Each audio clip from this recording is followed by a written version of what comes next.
Hello students, संस्कार Bharti PG college की online classes में आपका स्वागत है। तो अपन बात कर रहे थे कल्चर की, जिसमें अपन ने अप्लाइड जूलॉजी के अंदर अपन किसकी बात कर रहे थे? कल्चर की। कल्चर में अपन ने अभी तक जो पढ़ा वो सेरिकल्चर तक पढ़ चुके थे। सेरिकल्चर की इंपॉर्टेंस देख लिया अपन ने, इसका एनवायरनमेंट देख लिया कैसा होता है, इसकी जो लाइफ साइकिल होती है वो कैसी होती है। आगे जब अपन बात करने के लिए जो क्लास में लास्ट डिस्कशन किए थे वो किए थे एक्वाकल्चर पे, या जो एक्वाटिक एनवायरनमेंट में रहने वाले एनिमल है, जैसे कि मछली, प्रॉन, साइगन, सेपिया, इन सभी का जो अपन कल्चर करते हैं वो एक्वाटिक मीडियम में करते हैं। किस में करते हैं? एक्वाटिक मीडियम में करते हैं। इसीलिए इनको क्या कहते हैं? एक्वाकल्चर या जलीय संवर्धन कहते हैं। जिन ऐसे एनिमल जिनका जल में संवर्धन किया जाता है, जलीय संवर्धन कहलाता है, उन्हीं को क्या कहते हैं? अपन एक्वा कल्चर कहते हैं। एक्वाकल्चर के अंदर फिशीज कल्चर हो गया, प्रॉन कल्चर, ये मोस्ट इंपोर्टेंट होते हैं जो इस फील्ड में आते हैं। और अपने सिलेबस के अंदर जो दे रखा है, अपने सिलेबस के अंदर जो दे रखा है वो दो ही दे रखा है। एक तो दे रखा है फिशीज कल्चर और दूसरा दे रखा है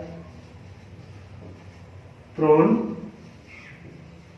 कल्चर। तो अपन बात करते हैं प्रॉन कल्चर। तो प्रॉन कल्चर जब अपन पढ़ रहे थे सेकेंड ईयर में, जब अपन ने पढ़ा था कि प्रॉन की स्ट्रक्चर वगैरह, इसका जो रेस्पिरेटरी सिस्टम होता है, एक्सक्रीटरी सिस्टम होता है, जब मैंने बताया था कि आज इसकी जो इकोनॉमिक इंपॉर्टेंस है, इसको जो इकोनॉमिक इंपॉर्टेंस है वो क्या है? फूड। और इसका जो कल्चर किया जाता है उसमें मोस्ट इंपोर्टेंट क्या है कि ये हर जगह पे आसानी से अवेलेबल या इसका संवर्धन किया जा सकता है जलीय मीडियम में। इसीलिए आज ये पूरे भारत में ही नहीं, पूरे विश्व में इसका कल्चर किया जाने लगा है। और अपने भारत की बात करें तो हर पंजाब,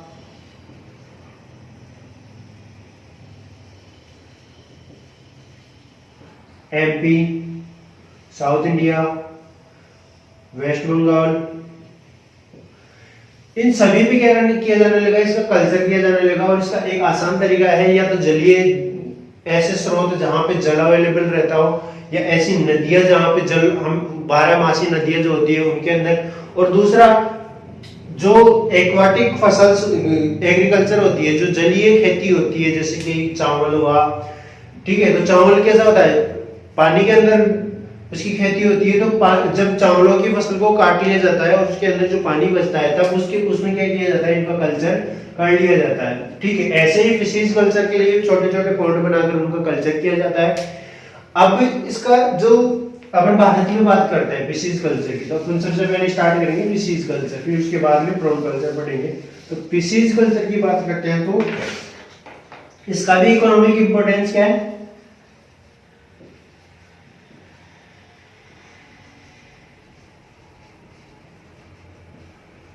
इंपॉर्टेंस, इसका इकोनॉमिक इंपॉर्टेंस जो है वो क्या है? फूड,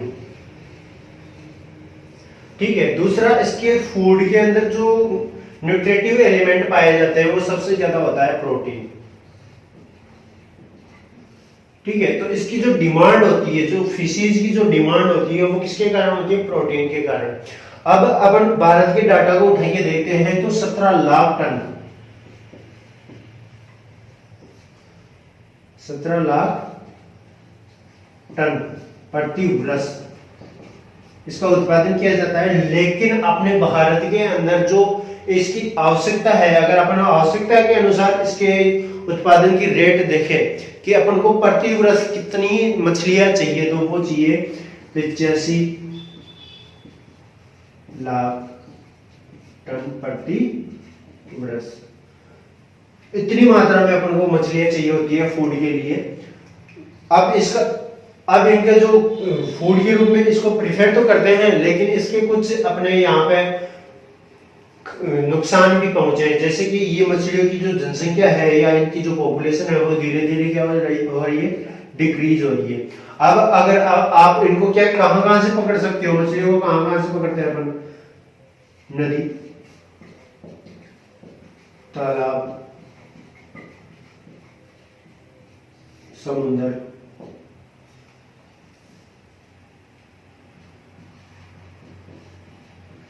छोटे ताल, झील, इन्हीं से इनको पकड़ते हैं। और इनमें अगर इनमें हमें रोज अपन इनमें से क्या करते हैं, मछलियां निकालते हैं, तो इनकी संख्या क्या होगी, डिक्रीज होगी। इसीलिए इसका कल्चर या संवर्धन किया जाने लगा। ठीक है, तो इनका संवर्धन जो किया जाता है वो कौन से मीडियम में किया जाता है, जलीय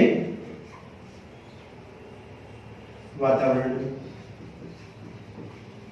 जलीय वातावरण में इनका क्या किया जाता है, संवर्धन किया जाता है। इसीलिए इनको क्या कहते हैं, जलीय संवर्धन। अब जैसे अपन मछली का संवर्धन कर रहे हैं तो वो क्या हो जाएगा, मत्स्य संवर्धन। और पेलिमोन या प्रॉन का कर रहे हैं तो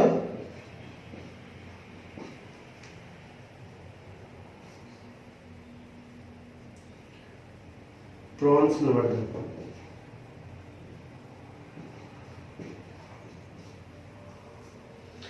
इनको जलीय संवर्धन इसलिए कहते हैं क्योंकि इनका वातावरण कैसा होता है, जलीय, है ना। अब अगर अपन इनकी बात करते हैं कि इनकी दिन ब दिन क्या होती जा रही है, संख्या डिक्रीज होती जा रही है। इनको डेवलप करने के लिए, इसकी संख्या को वापस उसी अवस्था में लाने के लिए जो पहले थी उस अवस्था में लाने के लिए एक इंस्टीट्यूट है जिसने इन पे क्या किया, शोध किए और इनकी जो उत्पादन क्षमता थी उसको बढ़ाया और इनमें इंड्यूस रिप्रोडक्शन भी किया जाने लगा। ठीक है, तो उस इंस्टीट्यूट का नाम है सेंट्रल इनलैंड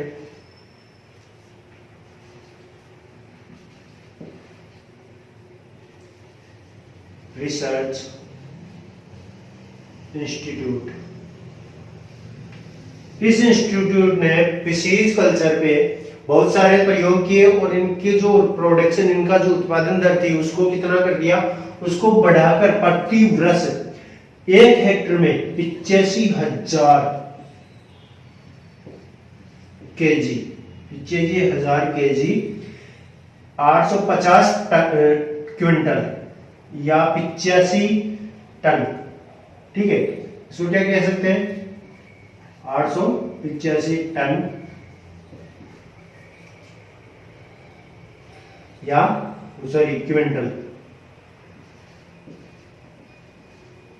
क्विंटल और 85 टन। ये प्रति वर्ष पर हेक्टर पर वर्ष इसकी क्या कर दी, उत्पादन क्षमता को क्या बढ़ा दिया, उत्पादन क्षमता को क्या कर दिया, बढ़ा दिया। जिसके कारण ये जो अपन ने ये जो डेटा प्राप्त किए, इतनी मछलियां पर हेक्टर प्रति वर्ष प्राप्त किया, ये एक बहुत बड़ा अपने अचीवमेंट है। जिसके कारण यहाँ पे जो फूड की कमी होती थी उसमें बहुत हद तक क्या हुआ, सुधार हुआ। अब इसमें जो इसका जो इंस्टीट्यूट ने जो शोध किए वो क्या किए, इनको एक तो उथले जल के अंदर, उथले जल यानी कि जो फ्रेश वाटर ना होके थोड़ा गंदा भी होता है उसको क्या कहते हैं, उथला वाटर, और समुद्र के किनारों या नदियों के किनारों के पास पाया जाता है। वहां से इन मछलियों की लार्वा को पकड़ा जाता है और इनका संवर्धन एक कृत्रिम ताल या नदियों के अंदर क्या किया जाता है, इनका संवर्धन किया जाने लगा। जिसके कारण इनमें इनकी वृद्धि क्या, इनकी जो प्रोडक्शन या उत्पादन दर थी वो क्या हो गई, बढ़ गई। दूसरा था इनकी जो जातियां होती है, जैसे अपन कहते हैं कि हर स्पीसीज, हर फाइलम के अंदर, हर फाइलम के अंदर बहुत सारी स्पीसीज होती है।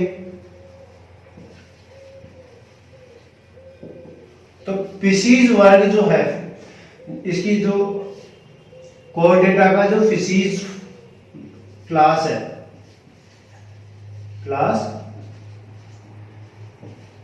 फिशीज, इसके अंदर बहुत सारी स्पीसीज है जिनमें ऐसे स्पीसीज जो प्रति वर्ष बहुत ज्यादा रिप्रोडक्शन करती है या बहुत ज्यादा संतति उत्पन्न करती है, ऐसी स्पीशीज को क्या किया अपन ने कलेक्ट किया, उनका कल्चर किया और ये कम समय में ही क्या अच्छा उत्पादन का जो मिलता है, ऐसी स्पीशीज प्राप्त अपन ने सिलेक्ट की और इनका संवर्धन उच्च मात्रा में किया जाने लगा, जिनके कारण अपने यहाँ पे इनकी जो उत्पादन दर थी वो बढ़ गई। अगला जो आता है कृत्रिम खाद्य सामग्री से भी इनका विकास एवं इनकी जो दर थी उत्पादन की वो क्या हो गई, बढ़ गई। जैसे कि अपन कहते हैं कि जो फिश होती है वो क्या एक्वाटिक एनवायरनमेंट में रहती है। अब इनके लिए जो कृत्रिम फूड है वो बाहर से क्या किया अपन को टेरेस्ट्रियल एनवायरनमेंट में ही इनका फूड तैयार करके इनको कृत्रिम रूप से अवेलेबल किया जाने लगा, जिनके कारण इनकी जो उत्पादन क्षमता थी, जो इनकी ग्रोथ रेट थी वो क्या हो गई, बढ़ गई। ग्रोथ रेट बढ़ने से इनमें रिप्रोडक्शन की रेट बढ़ गई। रिप्रोडक्शन की रेट बढ़ने के कारण इनकी जो प्रोडक्शन की रेट थी वो भी क्या हो गई, बढ़ गई।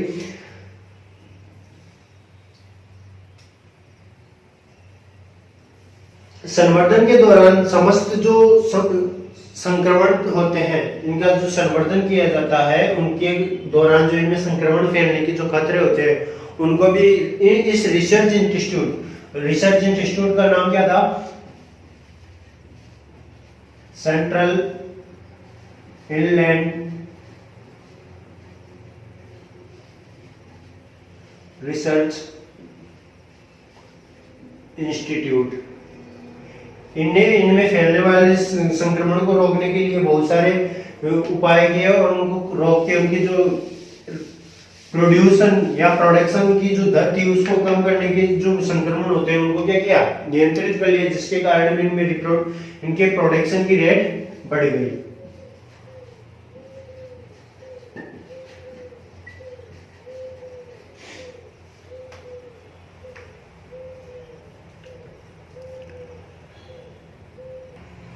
और अंतिम जो इसने रिसर्च किया वो क्या किया, इंड्यूस ब्रीडिंग, यानी कि इनमें एक स्टिमुलस के दौरान क्या कर लिया, इंड्यूस ब्रीडिंग करवाने लग गया, जिसके कारण इनकी जो रिप्रोडक्शन रेट थी वो बढ़ गई। जैसे कि कोई स्पीशीज एक वर्ष में पर ईयर क्या करती है, वन टाइम ब्रीडिंग करती है। तो इन्होंने क्या किया, इसमें इंड्यूस या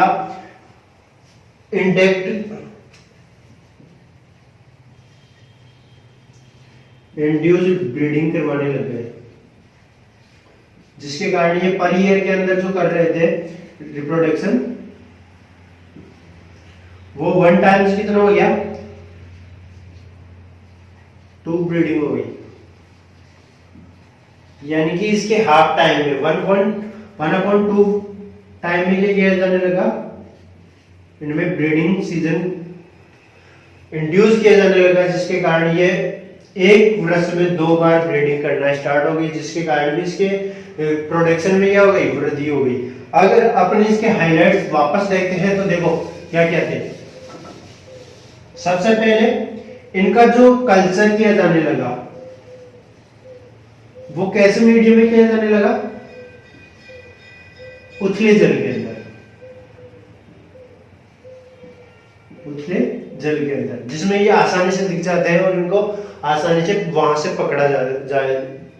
आसानी से पकड़ा जा सकता है। ठीक है, तो इनको कहां पे कल्चर किया जाने लगा, उथले जल में। ठीक है, दूसरा जो था वो है ये है कि इनकी जो स्पीशीज है, एक तो इनका कल्चर, दूसरा स्पीशीज उच्च श्रेणी,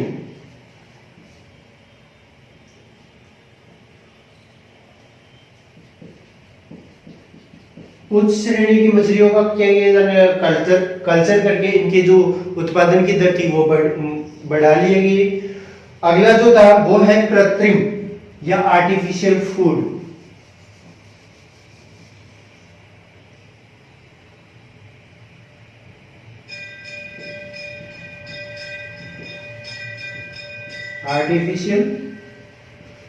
आर्टिफिशियल फूड के अंदर क्या, जो जैसे कि ये नेचुरल फूड लेते हैं, नेचुरल फूड के अंदर एल्गी, एल्गी, सीवीड्स,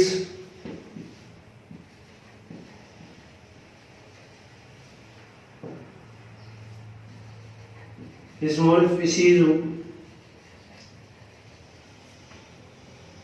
लार्वा, छोटी मछली के लार्वा, इन सभी का ये क्या करते थे, फूड, इनका नेचुरल फूड ये होता था, लेकिन इनको आर्टिफिशियल फूड के रूप में भी ये क्या एल्गी उत्पाद देने लग गए, सी फूड, सी वीड्स देने लगे। जैसे कि किसी, अपन बात करते हैं किसी नदी के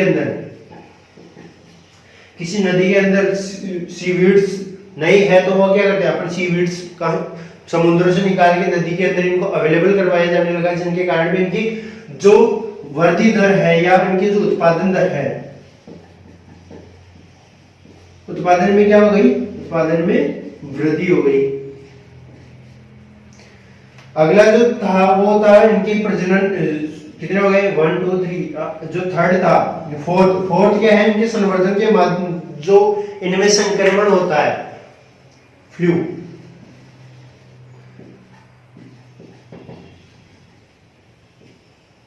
संक्रमण, इसके अंदर जो संक्रमण फैलता है उसको क्या किया इस इंस्टीट्यूट ने, क्या किया उसको ध्यान में रखते हुए इनको क्या, इनकी रक्षा की, ठीक है, संक्रमणों से इनकी क्या की, रक्षा करने के कारण जो इनकी जो हेल्थ थी वो कैसी रही,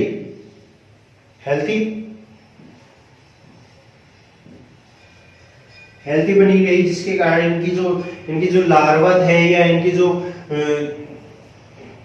स्मॉल या जो बूंद के रूप में जो फिशेज थी वो कैसी रही, स्वस्थ बनी रही, और इनके उत्पादन में भी क्या हो गई, वृद्धि हो गई। अगला जो अंतिम था वो क्या, इंडेक्ट ब्रीडिंग। इनके इंडेक्ट ब्रीडिंग के अंदर इनको इंड्यूस करके जो प्रतिवर्ष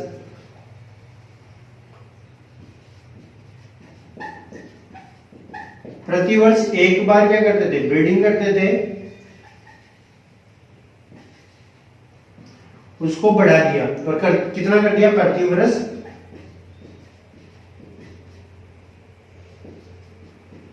2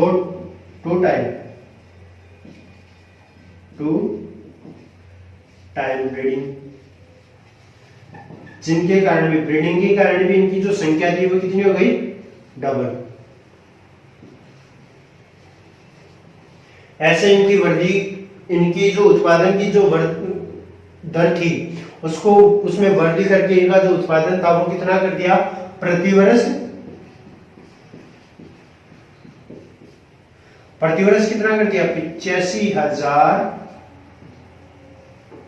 kg प्रति हेक्टेयर। ऐसे इनकी रिप्रोडक्शन रेट थी उसको डेवलप किया, जो एक सराहनीय बात है। और इसी के कारण आज अपने ऐसे क्षेत्र जहां पे इनका कल्चर नहीं किया जाता वहां पे भी फिशेज को फूड के रूप में अवेलेबल किया जाने लगा है। अब जो इसकी एक्वाकल्चर की जब अपन बात करते हैं,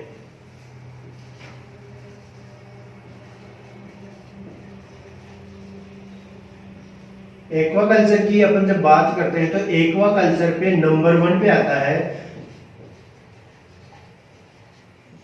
नंबर 1 पे है चाइना। यहां सबसे ज्यादा इनका कल्चर किया जाता है, फिर इसके बाद में अमेरिका, रूस,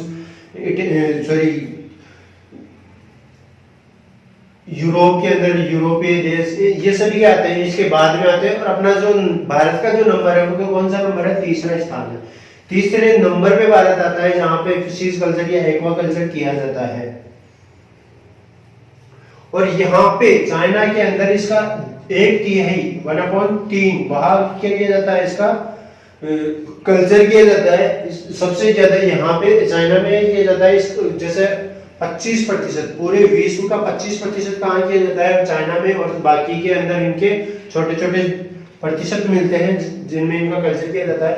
लेकिन सबसे ज्यादा अगर क्वेश्चन आया कि सबसे ज्यादा एक्वाकल्चर कहाँ किया जाता है, तो वो आता है चाइना के अंदर। कितना, 1/3 भाग यहाँ पे इसका कल्चर किया जाता है। चाइना में 1 नंबर किया जाता है, ठीक है। फिर इसके बाद में अमेरिका, यूएसए, कनाडी, कैलिफोर्निया, कनाडा, ठीक है, यहाँ पे किया जाने लगा। अगर अपन इनकी स्पीसीज की बात करते हैं कि कैसे स्पीसीज का इनका कल्चर किया जाता है, तो क्लेम सबसे स्पीसीज में कौन कौन सा आता है? क्लेम आता है। क्लेम के बाद में आता है मेलस,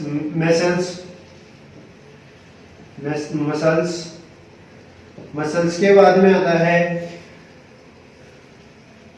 ऑयस्टर्स,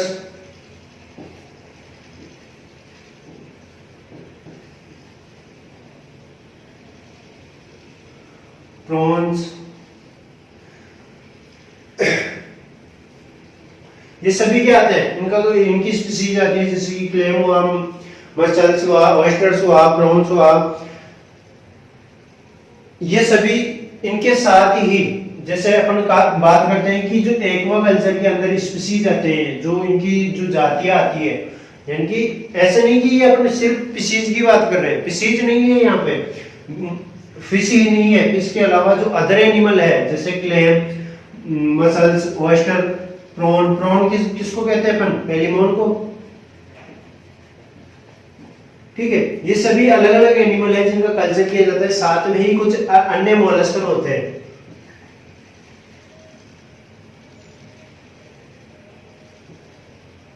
मोलस्कर, उनके एनिमल्स को भी क्या किया जाता है? इनका कल्चर किया जाता है किसमें? एक्वा कल्चर की में, इसीलिए इनको स्पीसीज नंबर दिया गया है।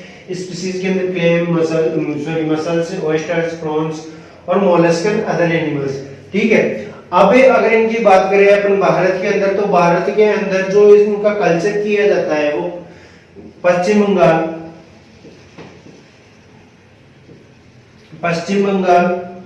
पंजाब, तमिलनाडु,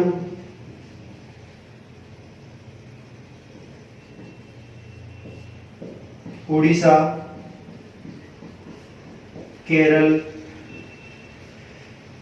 इनमें इनका कल्चर किया जाता है। तो कल्चर किया जाता है या तो झीलों के अंदर, या जलीय खेती जो होती है, चावल की खेती जो होती है, चावल के खेत,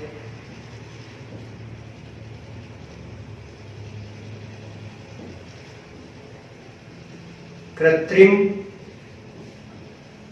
झील, इन सभी में इनका कल्चर किया जाता है। और भारत के अंदर सर्वप्रथम जो इनका कल्चर किया जाने लगा वो किया जाने लगा पश्चिम बंगाल में, यानी कि सबसे पहले जो कल्चर स्टार्ट हुआ था फिशिज कल्चर या एक्वा कल्चर का, वो कहाँ पे हुआ था? पश्चिम बंगाल के अंदर स्टार्ट हुआ था। फिर यहीं से पूरे भारत के अंदर इनका कल्चर किया जाने लगा। संपूर्ण भारत में अगर क्वेश्चन आ जाए कि सब भारत के अंदर मत्स्य पालन कहाँ स्टार्ट हुआ था या कहाँ इसकी शुरुआत हुई थी, वो कहाँ हुई थी? पश्चिम बंगाल में। पश्चिम बंगाल के बाद में ये पंजाब, तमिलनाडु, उड़ीसा, केरल, ठीक है, इन सभी जगह, और केरल से अभी तो इनका कल्चर बीकानेर, अलग अलग राज्यों में भी अपने बात करते हैं। राजस्थान में भी बहुत जगह इनका कल्चर किया जाने लगा है। जैसे कि अपन बात करते हैं आमेर के अंदर जो मेरठ बना हुआ है, ठीक है, वहां पे भी क्या इनका कल्चर किया जाने लगा है। पहले वहां से इनका कल्चर नहीं किया जाता था, जिसके कारण इसकी स्पीसीज, वहां की जो मछलियां थी वो धीरे धीरे उनकी संख्या में कमी आती जा रही थी। लेकिन अब उनका कल्चर किया जाने लगा है, उनको कृत्रिम रूप से फूड अवेलेबल करवाए जाने लगे हैं। ऐसे ही अपने जल महल के अंदर भी इनका कल्चर किया जाने लगा है। तो भारत के अंदर जो इसकी जो सबसे ज्यादा पाली जाने वाली जो स्पीसीज है फिश की, वो है मेजर कार्प्स।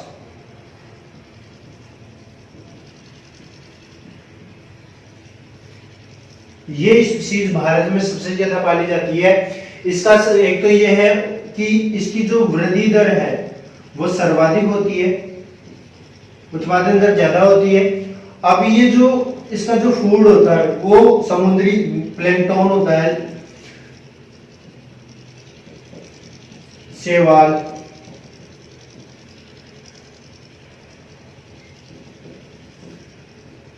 सड़े पदार्थ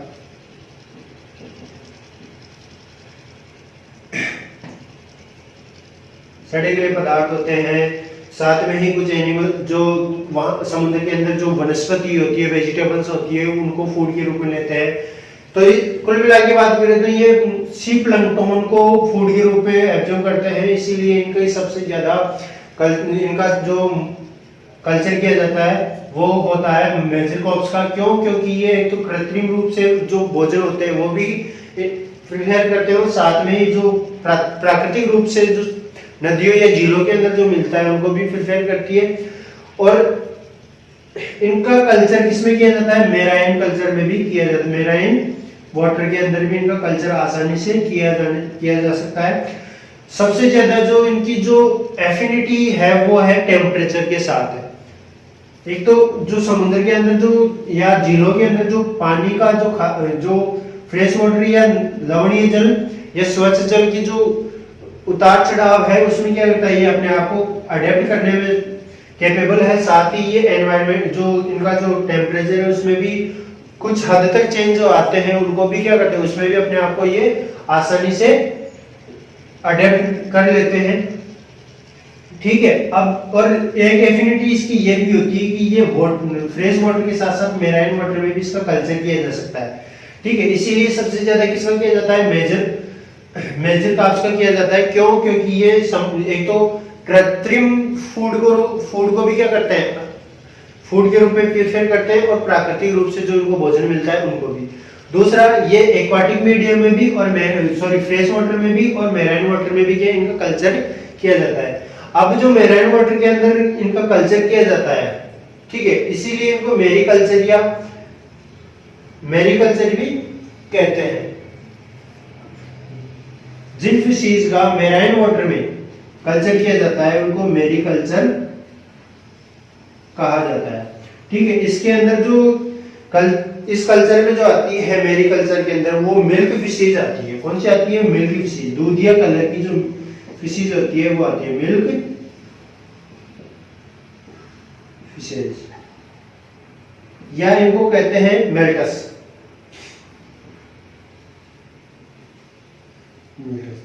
ये होती है जो मेराइन कल्चर में भी इनका कल्चर किया जाता है, उनको क्या कहते हैं? मेरीकल्चर या मैरीकल्चर कहा जाता है। जो मिल्क फिशेज या मोल्टेस नामक मछलियों का कल्चर किया जाता है। ठीक है।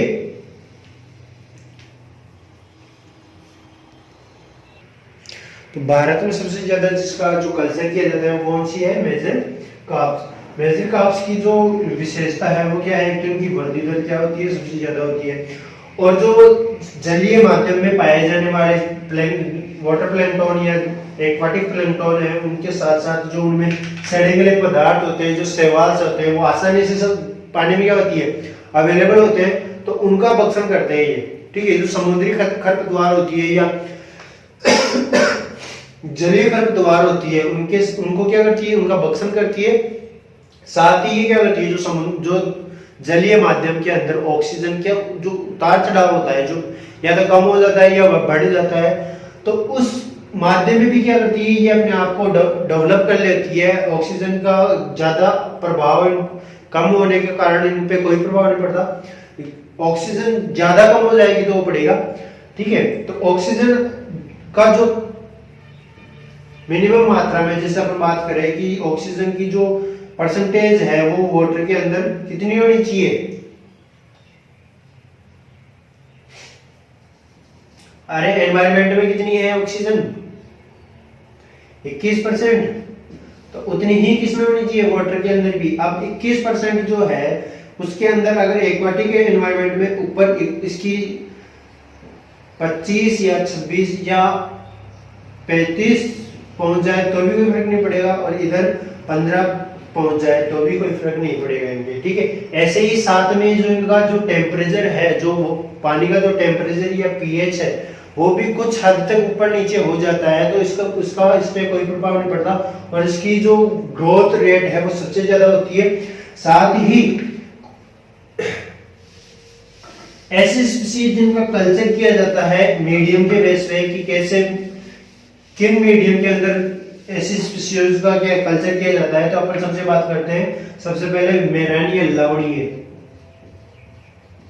लवणीय जल के अंदर जिनका कल्चर किया जाता है वो है चैनस या चैनोज जिसे कहते हैं। ऐसे जो लवणीय जल के अंदर जिनका कल्चर किया जाता है सबसे पहले है चैनोज। दूसरी स्पीशीज है मुगिल स्पीशीज। इन स्पीशीज को क्या किया जाता है, लवणीय जल के अंदर इनका कल्चर किया जाता है। कुछ ऐसी स्पीशीज जो बाहर से लाई गई होती है, जैसे अपन कल्चर के लिए अपने पास ये तो कैसा हो गया, अगर अपन मेराइन या मेरीकल्चर का संवर्धन करें, किसका कल्चर करें, मेरीकल्चर करें, एक्वाटिक मेरीकल्चर करें, तो अपने पास कैसी स्पीशीज होनी चाहिए, चैनोज या फिर होनी चाहिए मुगिल स्पीशीज। दूसरी ऐसी स्पीशीज जो एक्सोटिक हो, यानी कि दूसरे देशों से या बाहर से मंगाई गई हो, तो एक्सोटिक स्पीशीज जो होती है, एक्सोटिक स्पीशीज जो है वो कौन सी है, अपने भारत के अंदर दूसरे देशों से मंगवाई गई स्पीशीज जो है वो है चाइनीज कार्प्स। एक ये तो चाइनीज यानी कि कहां से मंगाई हुई है, चाइना से। और दूसरी जो स्पीशीज है वो है सिंपल कार्प्स। ये दो स्पीशीज होती है जो एक्सोटिक स्पीशीज है जिनको बाहर से मंगवाया गया है। अगली ऐसी स्पीशीज जो प्रजनन कहां करती हो, तालाबों के अंदर प्रजनन करती हो, ठीक है, तालाब में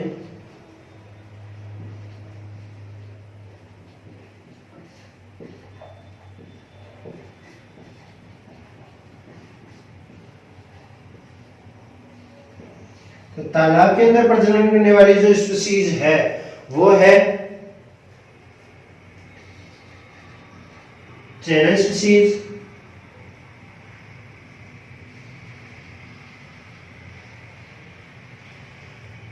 टिलोपिया, ये तो एक ही स्पीशीज होगी, दूसरी है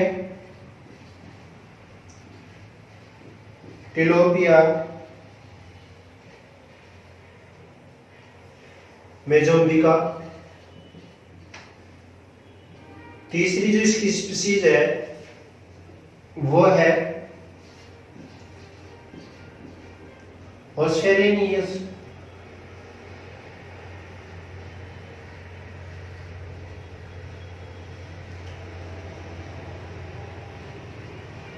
गोरामी।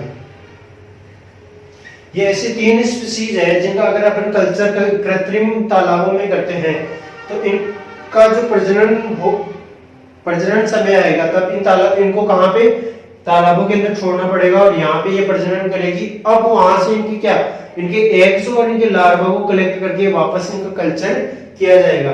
तो ऑस्फेरेनस, ग्रामी, टिलोपिया मेजोम्बिका, चैनस स्पीशीज, ये कैसी स्पीशीज है जो प्रजनन कहां करती है, तालाबों में। अब ऐसी स्पीशीज जो स्वच्छ जल के अंदर पाई जाती है, ठीक है, लवणीय जल की बात करती है, एक्सोटिक स्पीशीज जो बाहर से मंगाई गई है, ऐसी स्पीशीज जो तालाबों में प्रजनन करती है। अब ऐसी स्पीशीज जो कहां, उनका कल्चर कहां किया जाता है, स्वच्छ जल के अंदर, फ्रेश वाटर फिश स्पीशीज। तो ऐसी स्पीशीज में सबसे पहले आता है नाम, वो है लेबियो।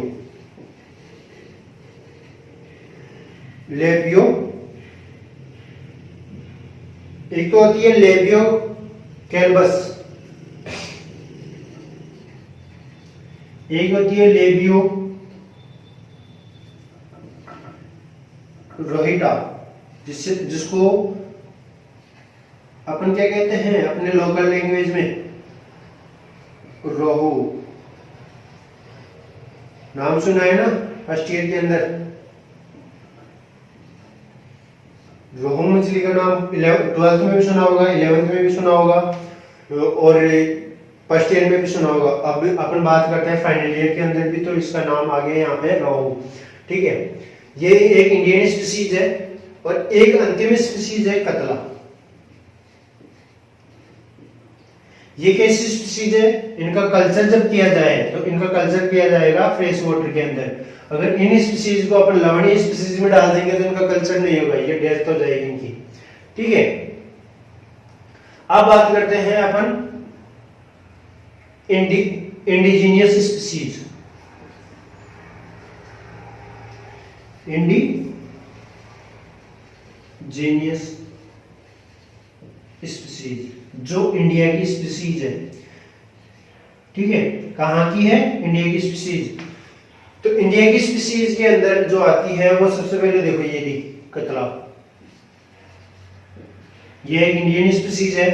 दूसरी लेबियो, अपन ने दो लेबियो देखी है अभी, ये दोनों ही कैसी है, इंडियन स्पीसीज है। और एक जो अपन अभी बात कर रहे थे मेजर कार्प्स,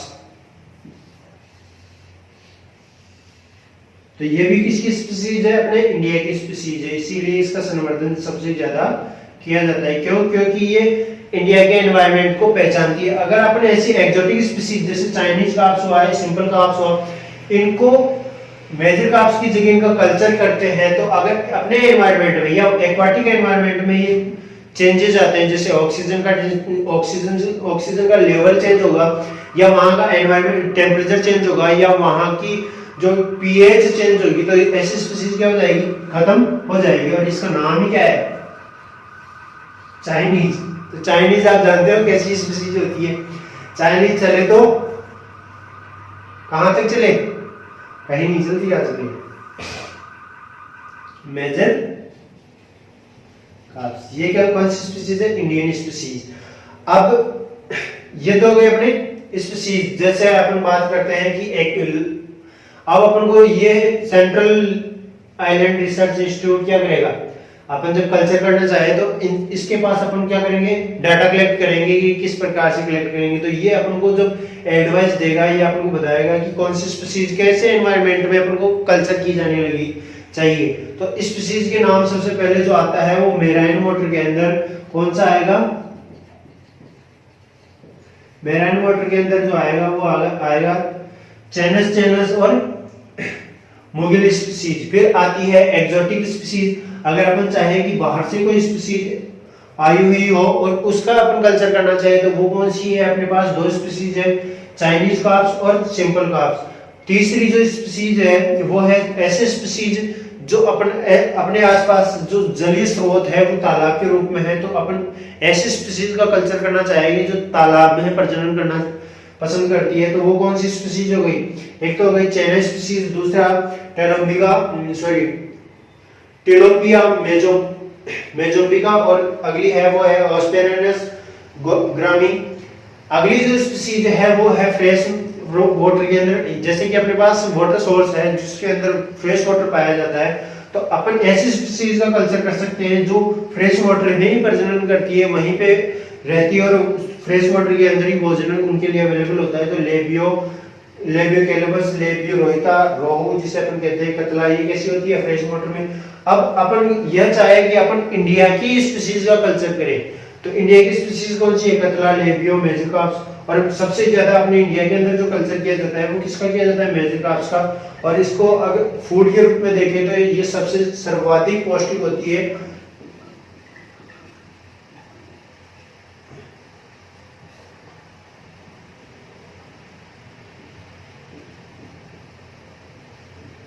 पौष्टिक, इसीलिए इसका कल्चर करते हैं। ठीक है,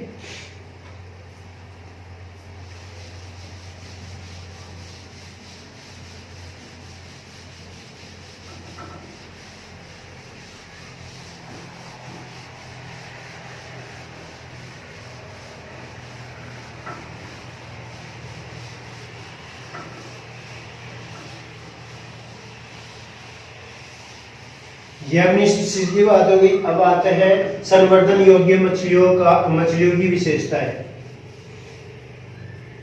कैरेक्टरिस्टिक ऑफ कल्चरेबल फिशेज।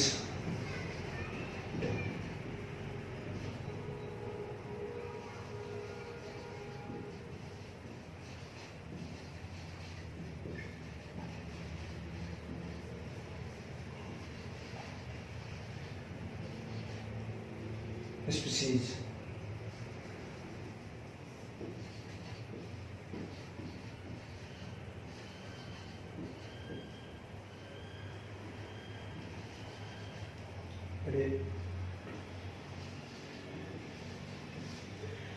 ऐसी स्पीसीज जिनका कल्चर किया जाता है और उनमें क्या कैरेक्टरिस्टिक होने चाहिए, कैसी स्पीसीज वो होनी चाहिए जिनका अपन कल्चर करें, तो सबसे ज्यादा उनकी जो रिप्रोडक्शन रेट है वो कैसी होनी चाहिए, हाई होनी चाहिए। अगर अपने पास ऐसी स्पीसीज का कल्चर करते हैं जिनकी प्रोडक्शन रेट क्या होगी, कम होगी, तो उनका कल्चर करने से कोई मतलब नहीं। जैसे कि अपन बात करते हैं कि अपन कल्चर कर रहे हैं 50,000 स्पीसीज का, कितनी स्पीसीज का, 50,000 स्पीसीज का, और इनका जो रिप्रोडक्शन रेट है, जो रिप्रोडक्शन नहीं प्रोडक्शन रेट है, वो क्या है कि अपने को 1 ईयर के अंदर जो इनकी स्पीसीज, जो इनसे एक मिलने वाले एग, कुल मिलाकर अपने को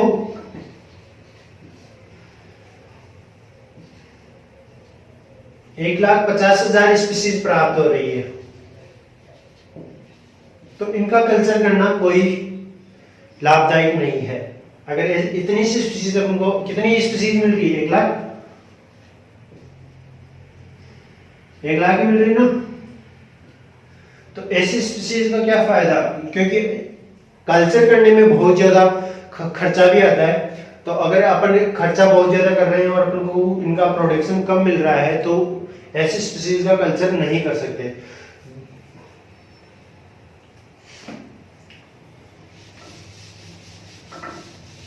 अगली जो प्रोडक्शन, जो इसकी जो कैरेक्टरिस्टिक है वो क्या है, इनका प्रोडक्शन तो कैसा है, प्रोडक्शन तो हाई है, बट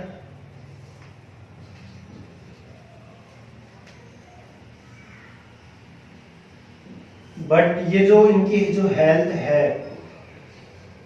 वो क्या है, लूज या वीक है।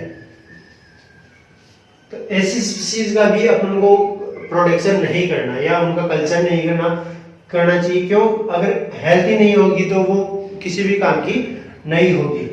ठीक है, क्यों, क्योंकि अगर अपन जो भी स्पीसीज अपना रहे हैं, जो ये जिस स्पीसीज का कल्चर कर रहे हैं, वो हेल्थी नहीं होगी तो उसकी जो रिप्रोडक्शन तो हाई है, लेकिन उसका जो अपने को जो आय मिलने वाली है वो बिल्कुल भी नहीं मिलेगी, क्योंकि हेल्थी ही नहीं है। और उसमें जो एलिमेंट है, न्यूट्रिटिव एलिमेंट,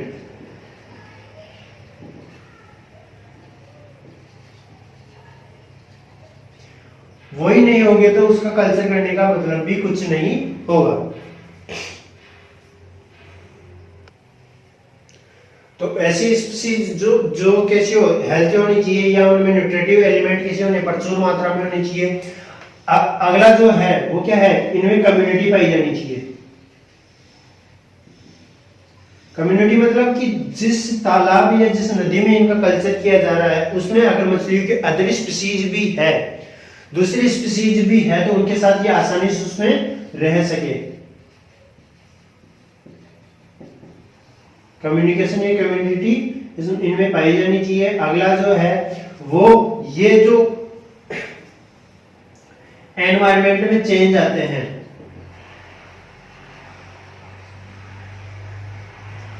एनवायरमेंट चेंजेस के प्रति ये सहनशील होनी चाहिए और अचानक आए परिवर्तनों के कारण इनमें कोई भी ज्यादा उनका जो गलत या विपरीत प्रभाव इन पे नहीं पड़ना चाहिए। एनवायरमेंट चेंजेस के प्रति इनका जो व्यवहार है वो कैसा होना चाहिए, सहनशील। और इनमें जो अचानक परिवर्तन आते हैं, जैसे कि अपन बात करते हैं कि जो जलीय पर्यावरण है, जो वातावरण है, उसमें अगर अचानक परिवर्तन आ रहा है तो इन स्पीशीज के ऊपर कुछ भी गलत प्रभाव नहीं पड़ना चाहिए। अगला जो है वो है इनकी जो रिप्रोडक्शन रेट है,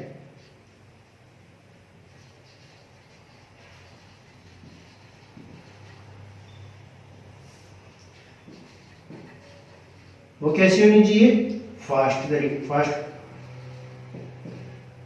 टाइप की होनी चाहिए। इनकी रिप्रोडक्शन फास्ट होगी। अगर ये एक साल में 2 या 3 बार रिप्रोडक्शन करते हैं तो इनकी जो स्पीशीज उत्पादन रेट है, स्पीशीज रिप्रोडक्शन रेट है, वो क्या हो जाएगी, बढ़ जाएगी। अगला जो है वो ये आर्टिफिशियल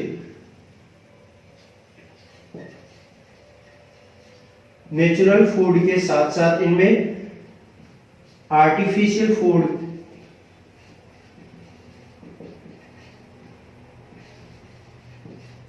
को भी ये सहजता से ग्रहण करे, यानी कि इनको नेचुरल फूड ही चाहिए। नेचुरल फूड जाएगा तो जब अपने पास जो पॉन्ड, जो नदी, जो झीलें हैं उनके अंदर नेचुरल फूड की कमी हो गई तो इनको आर्टिफिशियल फूड देने की आवश्यकता पड़ेगी। लेकिन अगर ये आर्टिफिशियल फूड को ग्रहण ही नहीं कर रहे हैं तो आर्टिफिशियल फूड देने से भी कोई लाभ नहीं होगा। तो अपनी स्पीशीज कैसे होनी चाहिए, ऐसी स्पीशीज होनी चाहिए जो नेचुरल फूड के साथ साथ आर्टिफिशियल फूड को भी क्या करे, ग्रहण करे। ठीक है,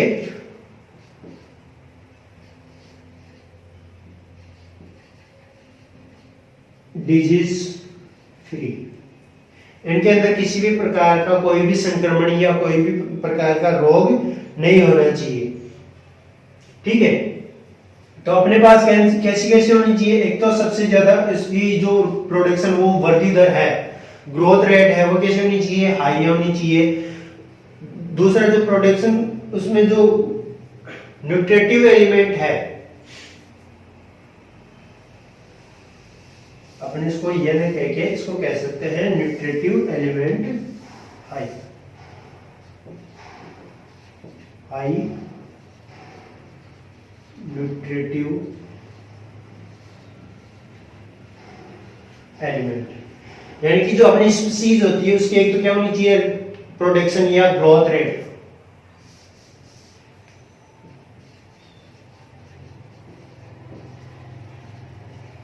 ग्रोथ रेट कैसे होनी चाहिए, हाई। सबसे पहले अपन की बात कर रहे हैं कैरेक्टरिस्टिक ऑफ कल्चरेबल स्पीशीज, तो उसके अंदर ऐसी स्पीशीज का कल्चर करना चाहिए जो जिसकी ग्रोथ रेट कैसी होनी चाहिए, हाई होनी चाहिए, हाई न्यूट्रिटिव एलिमेंट उनमें पाई जानी चाहिए, कम्युनिटी की करेक्टर उनमें पाए जाने चाहिए। जैसे कि किसी समुद्र के या किसी तालाब या किसी नदी के अंदर अपन उनका कल्चर कर रहे हैं तो उनके साथ अदर स्पीशीज जो पाई जा रही है, उनके साथ जो अदर स्पीशीज है मछलियों की, उनके साथ उनमें क्या होनी चाहिए, सहजता, जैसे वो उनके साथ रह सके। ठीक है, एनवायरमेंट चेंजेस के प्रति ये कैसी होनी चाहिए, सहनशील होनी चाहिए। रिप्रोडक्शन रेट इनकी फास्ट होनी चाहिए। जो इनमें नेचुरल फूड के साथ साथ ये आर्टिफिशियल फूड को भी क्या करे, एब्जॉर्ब या ग्रहण करने की इनकी कैपेबिलिटी होनी चाहिए, और डिजीज फ्री होनी चाहिए, इनमें किसी भी प्रकार का संक्रमण नहीं होना चाहिए। आगे जो आता है वो आता है मत्स्य संवर्धन की तकनीक।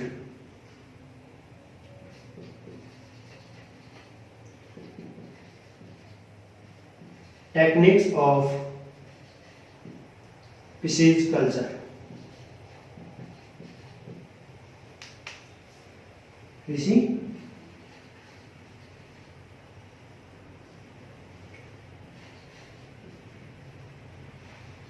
कल्चर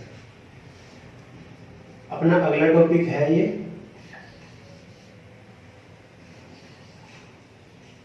अगला जो टॉपिक है वो है टेक्निक्स ऑफ फिशरीज कल्चर। ये अपन नेक्स्ट क्लास में स्टार्ट करेंगे। अभी तक अपन ने जो पढ़ा है वो क्या है, इसका फिशरीज कल्चर का इंट्रो देखा है। इंट्रो के बाद में देखेंगे कि कौन कौन सी स्पीशीज अपने पास होनी चाहिए जिनका अपन कल्चर कर सकते हैं। फिर इनकी अपन कैरेक्टरिस्टिक ऑफ कल्चरेबल स्पीशीज, जिनके जैसे ऐसी स्पीशीज जो जिनका कल्चर अपन आसानी से कर सके, जिनमें उनकी ग्रोथ रेट हाई होनी चाहिए, हाई न्यूट्रिटिव एलिमेंट होनी चाहिए, कम्युनिटी पावर उनमें अच्छा होना चाहिए, एनवायरमेंट चेंजेस के प्रति वो सेंसिटिव होनी चाहिए, रिप्रोडक्शन रेट उनकी फास्ट होनी चाहिए, नेचुरल फूड होना चाहिए, के साथ साथ आर्टिफिशियल वो ऑब्जर्व करनी चाहिए और डिजीज फ्री हो। ठीक है, अगला जो टॉपिक है वो है अपना टेक्निक्स ऑफ फिशरीज कल्चर, वो अपन नेक्स्ट क्लास में करेंगे। धन्यवाद।